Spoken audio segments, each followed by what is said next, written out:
Welcome to Ghost Tales, where we have a little fun diving into the supernatural, talking about everybody's experiences and what they've seen, what they've heard, and all that good stuff. With me today is Cody Green. You've been here before. Yes. Talking about Fairy House Plantation. Fairy Plantation House, Yes, rather. yeah. That was a lot of fun. Oh, yeah. And we decided to have you back. Thank you so much for having me back. I Thank you for coming back. We love that you're here. Today, you are not talking about Fairy Plantation. You're here to talk about, you used to have your own paranormal team. Paranormal investigative team. Yep. Yeah. So when was that and for how long? That team was about 2 years, 2016, 2017. Okay. The problem with starting a paranormal team a lot of the time is most of the people who want to do it saw everything on TV and think, they can do it just like that. Exactly. They see, and really what they're seeing is 30 hours at least crunched into an hour. Wow. They don't realize the work that goes into it, the evidence analysis. So if you have 8 cameras, you do a 10-hour investigation, that's 80 hours of video that has to be watched. Wow. Every second of it. So it's a lot of dedication. It's a lot of work. And that's just the video. You're not talking about just your recorders and everything else. Yeah. There's a lot that goes into it. Wow. Okay. So you decided to start one of these. What did you call it? It was Acid Paranormal. I ran an attraction website at the time. We reviewed theme parks and other attractions, and we had bought equipment for that. And I was like, I could use this equipment for ghost hunting. And my partner's like, you go right ahead. So because the equipment was purchased by Attraction Chasers, I chose the name Attraction Chasers Investigations and Discovery. So I wanted a cool acronym. So that's how we came up with ACID. Yes. Okay. Talk about your very first investigation was Crawford Road. Yes. And if you are well versed in the paranormal of the area, you know Crawford Road. It is a very well-known area. It's in Yorktown. Yes. It's new to me. Talk a little bit about it. Of course, I did research it a little bit. The reason we chose Crawford is really simple. It's free. A lot of places you investigate, including Fairy, you do have to pay to stay there to investigate. Oh, okay. With us, especially being a nonprofit, it brings money into the house for renovations and things like that. So with Crawford, we're like, we don't have to pay anything. We just go up there and park. And it just so the problem we found, when first looking at it, you can't park on the side of the street. And yes, because it's so narrow. Well, that and on either side of the street is National Park. It's Surrender Field, where Cornwallis surrendered to George Washington. So you can't park on the National Park after hours. Oh, okay. Luckily, me and one of the other investigators worked at a radio station, and our signal tower is off of Crawford Road, and there's a road coming off of Crawford Road. Okay. So we called our engineer. We're like, hey, can we park out there? Is that cool? Is anybody? He's like, go ahead. He actually said, tell Eric I said hi, and that story will come later. Okay. And we're like, okay. But yeah, so that's really why we chose it. I mean, also with its haunted history and a lot of crazy stories, a lot of bodies found out there. Yeah, talk about why you guys decided Crawford Road. Well, I obviously doing Attraction Chasers, I was going to Busch Gardens a lot. And we heard about Crawford Road. So one time on my way back from Busch Gardens, I was like, I want to drive down there and check it out. And it was me and my wife at the time. And we go down there, and I actually saw a cross right by the road I was talking about where the radio tower is, with a young man's name on it and dates. And I was like, I'm immediately Googling, trying to figure out what's going on. Yeah. This young man's name was Eric Nesbitt. He died in 1996. He was a 20-year-old airman from Langley Air Force Base. He was robbed or taken basically hostage at a 7-Eleven in his own truck. They drove him to an ATM, made him pull out $200 because back then you couldn't pull out more than $200 from an ATM. Yeah. And took him out to Crawford Road and shot him 8 times. The 2 men who did it, actually, the case took 7 years to finish. Wow. Because one of the men had a very low IQ, and it was a question of whether or not we use a death sentence on somebody who, if he could stand the trial process. And so, but that took a long time. But So there's a lot of old wives' tales out there too. I mean, the murders we know. I mean, Eric Nesbitt, we know that happened. That's Mm-hmm. it's a well-known case. There was one before that in 1990. James Johnson, um, a guy. I'm sorry. Oh, Go ahead. Yes. Oh, he he was showing his Mercedes Benz to a gentleman, and the guy said, "Let's meet again. I want to make sure my wife is cool with this and Oh, to everything." sell. Yeah, to sell it. So they end up the next time they met at the Omni Hotel, and that's the last time Mr. Johnson was seen alive. Oh my goodness. The man whose name ended up being Juanito Edwards, I guess test drove the car, took him out to Crawford and killed him out there Okay. and left the body there. So this is a very popular place for murders. Yeah. So which makes it an ideal location for Yeah, paranormal. for paranormal activity. Yes. Yep. Highly emotional Investigation. usually helps. Yes. Yeah. You mentioned that before. There's what's that type of It's energy. It's the type of, I mean, emotional energy, high emotional energy usually sticks better. Mhm. I mean, it's just, it's hard to explain sometimes. That's why it's paranormal. It's literally unknown. But yeah, a lot of us believe that it's such that energy. It's the energy that's sticking around because everything's made up of energy. Mhm. And if that energy gets boosted in some way in a certain spot, it kind of congregates there Yeah. and it attracts more, Gotcha. which is why I think another reason why it's so attractive to people and people get, it's like, it can go either way. It's like going to the beach. Mhm. Nobody goes to the beach and is mad about being at the beach. They're chilling. They're like, oh, this is what I needed. Well, I don't know if we have to go there for work. It's a little annoying, but I hear yes, that. I know what you mean. Yeah, but I mean, nobody, goes to the beach with the intention of not liking it. Right. Okay. All But right. yeah, it's that same thing. Energy can go either way. That's fascinating. So we're going to take a quick break, and when we come back, we're going to talk about what you heard that just rattled you to your core. You made a big point of saying yeah. this. This is going to be good. So, all right, we'll be right back.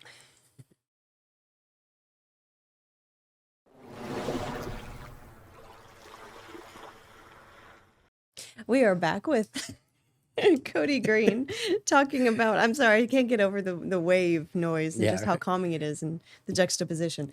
Okay, so we're talking about Crawford Road, and your paranormal investigative team went out there first as your first ever investigation. Yes. And what did you hear that surprised you? There was a lot. We did find one because a lot of stories in places like this are just stories. One thing we did have happen, people say they hear a truck out there, but there's no truck. Like when you're walking down the road, we did definitely hear that it was a 2-mile walk between the very haunted bridge and where our cars were. So on our walk back, we did hear what sounded like a pretty heavy diesel truck behind us, like a diesel pickup. Oh, wow. And nothing was there. Oh. But, we were just constantly looking over our shoulder, like, and when we talk about hauntings, it doesn't necessarily have to be, 1800s no. things like that. I mean, murders have been happening out there up until, pretty recent. So it's not unusual to hear modern day sounds like not at all, like a diesel truck. People just get that in their head that, it's supposed to be ancient, but no. It could be, like I said, yesterday. It could be today. Yeah. So what did you, now this is EVPs, you said? Explain what that is. Electronic voice phenomena. So digital recorders can pick up things that our own ears can't hear. And that's what that means. It's just picking up on a different frequency.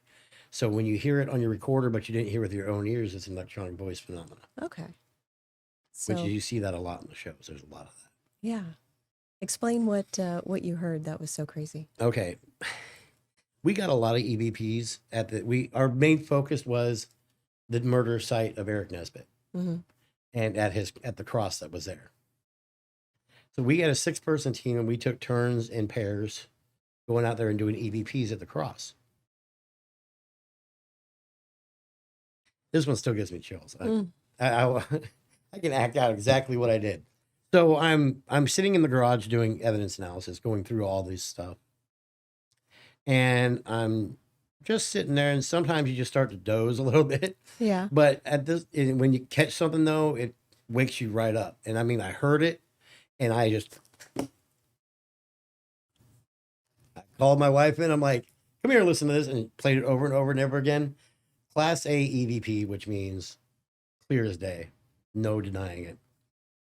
They shot me. Perfect EVP. Oh my goodness. Yeah, and like I said, Wow. yeah. Now, when we're talking about energy Mm-hmm. and all of this being contained in this moment in time, kind of in this area, have you like how much energy does it take to produce like a clear EVP like that? Because I've heard all kinds of varying, Because you we know, don't like have really faint, we don't really have an not exact sure answer. what it is, and We don't really have an exact answer to it. It might be the amount of energy that spirit can put out. mm-hmm. I always think about it like the movie Ghost, where he was the other ghost was trying to teach Patrick Swayze how to move things. Mm-hmm. It's about how you learn to build it up. Because some spirits can come across more clear than others, or some phrases even can come across more clear. Uh-huh. It's really, I think a lot of it has to do with the energy that they can put out or the energy that they can pull from around them. So there's like there actually are teams who have what are called EM pumps, electromagnetic pumps, Mm-hmm. where you're pumping electromagnetic energy into the air, Oh, and it okay. gives them something to feed off of. Huh. Interesting. Okay, so how sure are you that this was Eric Nesbitt's spirit I mean, I don't saying think it this? gets more. More I mean, you're saying that there are lots of murders out there. It could yeah, be. we were you know. talking to Eric though at the time. We were because I did say, at one time I got very emotional. Uh-huh. I was literally crying. You could hear me on the video, for no reason. I didn't know why, but I asked, if your family hears it or sees this, what would you like to To tell say to them. them? And it just Believe. believe. Wow. That is strong. Yeah. Oh my goodness. That's such an experience Oh, to have. Oh my gosh. So, all right. So we're going to talk about, okay, so there's Eric Nesbitt. Mhm. Was there another similar kind of strong experience that you had out there? Well, with Eric was the strongest ones. We did have probably the best orb I've ever caught anywhere. I'm very picky about orbs. I'm very picky about anything that I put out Mm-hmm. from evidence because I'm, the scrutiny of others and I like to keep the integrity. Orbs are usually dust or bugs. I'd say 9 times out of 10 they're dust or bugs. Okay. But when you get one that is self-illuminated and you can't deny it, this thing was 8 to 10 inches, this big, a ball of light on the camera. Oh wow. In a dark woods, no lights outside. It was everything was lit up around it because of the flash on the camera. That was it. Wow. You're out in the woods, and I'll send you that picture. Okay. Yeah. Yeah. It is crazy. And at the moment we were actually standing under the bridge, and our photographer was shooting out. And on the video, you could hear her go. We all come over there. We're like, whoa! It was nuts. It was crazy to see something like that. Yeah. There's no reason it should have been there. Wow. There was nothing out there reflective or anything that could have made it. Was a perfect circle. Yeah. And were you seeing it through like with your own eyes, or were you seeing it through the camera? Seeing it through the lens, the picture. Yeah. Yeah. She had a digital camera, so we could see the picture. Yeah. That's crazy. Oh my goodness. It is nuts. Wow. It is one of my favorite things we ever caught visually. Yeah. That's incredible. Okay, so we're going to take another quick break. Right. When we come back, we'll talk a little bit more about Crawford Road. Crawford Road? Crawford Road. Oh my goodness, this is crazy. All right, we'll be right back.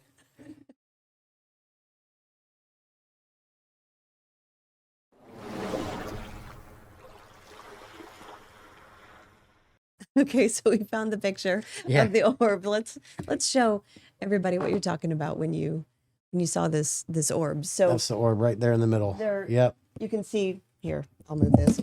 You can see the trees out there. Was that the road right there, or what? That's the road right there. That's the road right there. And so the orb is right there. Yep. And this was not like a reflection of. There was nothing to reflect on. You could literally see it that it's free floating. Yeah. So it wasn't anything reflecting off. It was a perfect orb. And the video of it is the video showing it like moving? No, or it was a still picture. Okay. It was a still picture taken from a digital camera. Okay. That you put in this video that you put out from Acid. Video. Okay. Video.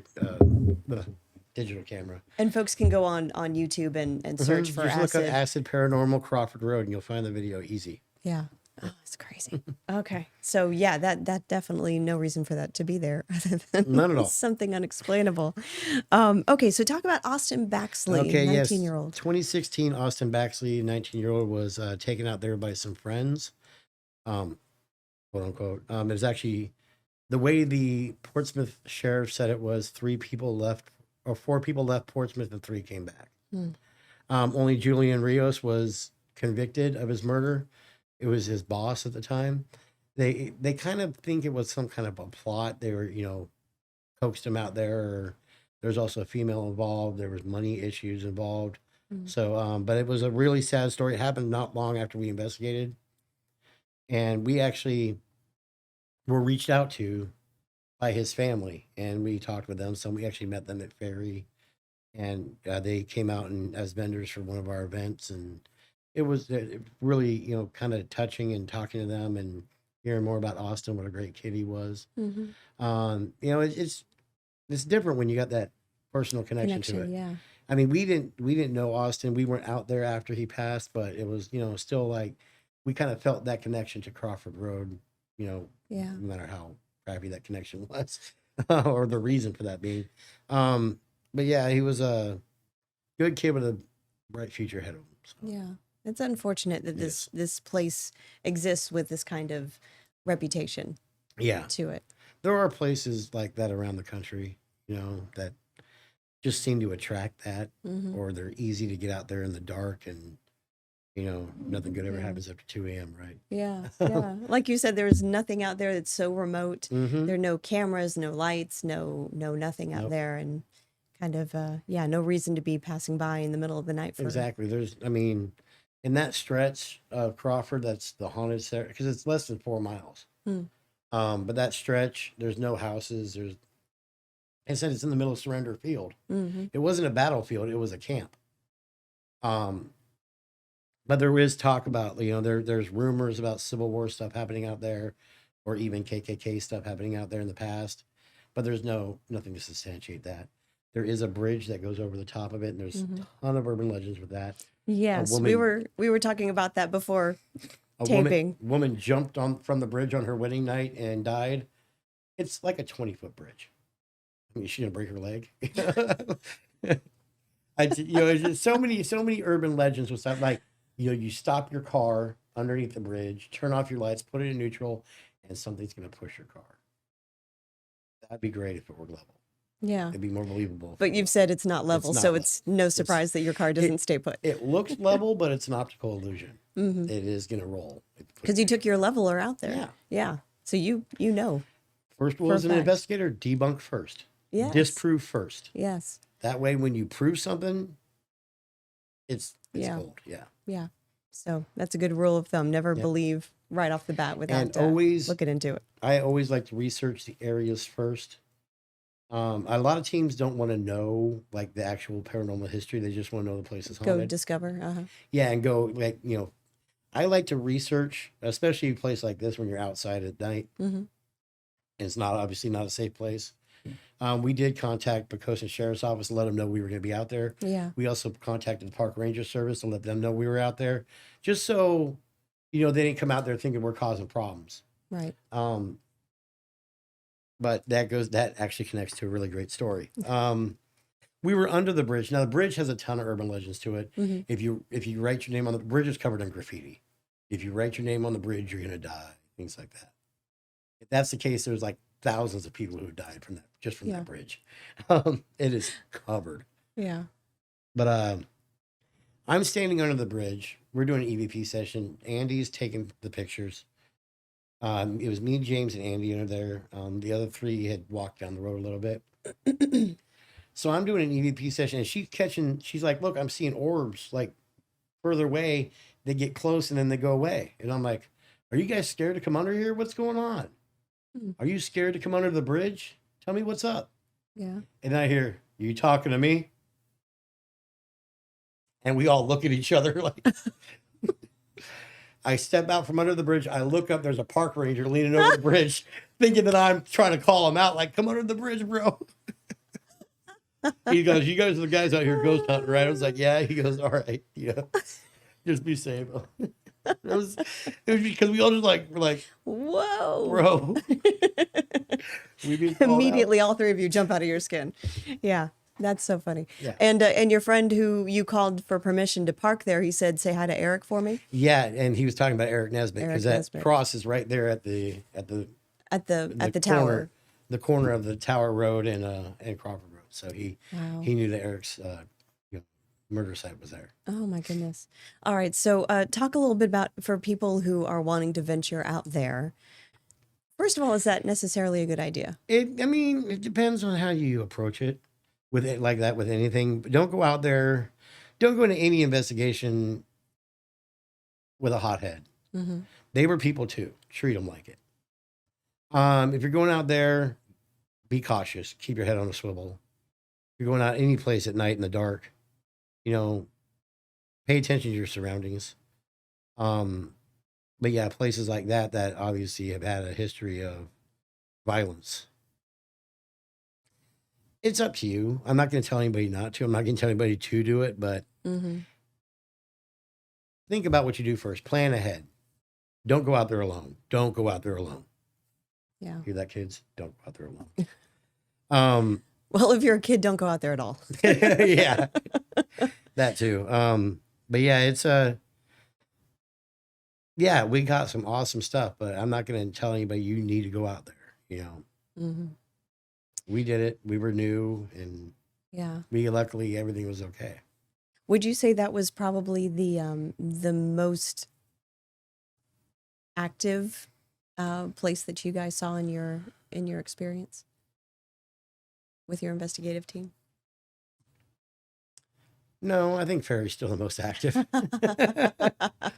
That's right. With how many? 12? 11 resident spirits. 11 two resident cats. spirits. And 2 cats. Yes. That's right. We forgot about the cats. Did we talk about the cats last time? I don't know. I can't don't remember if like we talking did. about the cats. You don't? I'm not a cat person. Oh, okay. But And we were seeing. They like to screw with me. So, Oh, okay. especially when I'm walking around in a kilt. Oh, you do that often? Yes. Okay. Usually if I'm there giving tours, I'm in a kilt. Okay. I think I wore it last time I was here. I don't remember you did. I think I did. Okay. Pretty sure. Is that any specific reason why? I'm second generation Scottish American, and the owners of Ferry from the beginning till 1940 were Scottish immigrants. Oh, cool. How cool. And your last name, you were telling us before that if they added or removed a letter, like the E on the end of Green, your Green, it was an Ireland and Scotland thing. It was a way of punishing you because your family name is sacred, right? Right. So they would take away a letter or add letters. That's why there's so many different spellings of Kelly and things like that. And Green and Cook Yeah. and yeah, that's so cool. Well, it's not cool, but it's interesting. It's That fascinating. wasn't even my family name, so Oh, okay. they got changed at Ellis Island Oh, because they couldn't understand my great grandfather's brogue, What was your original name? McGowan. McGowan. So he's just McGee, and they're just like Green. I love that. McGowan. Oh my gosh, I love that. Okay, well, thank you so much, Cody. thank It's always so much fun when you come and visit us. And we will have you on again sometime definitely. soon. Absolutely. And we can talk more about your investigative journeys, adventures, Definitely. and so forth. And that'll be fun. All right. So thank you so much for joining us for Ghost Tales this week. And next time we'll scare up some more fun tales to talk about. We'll talk to you later.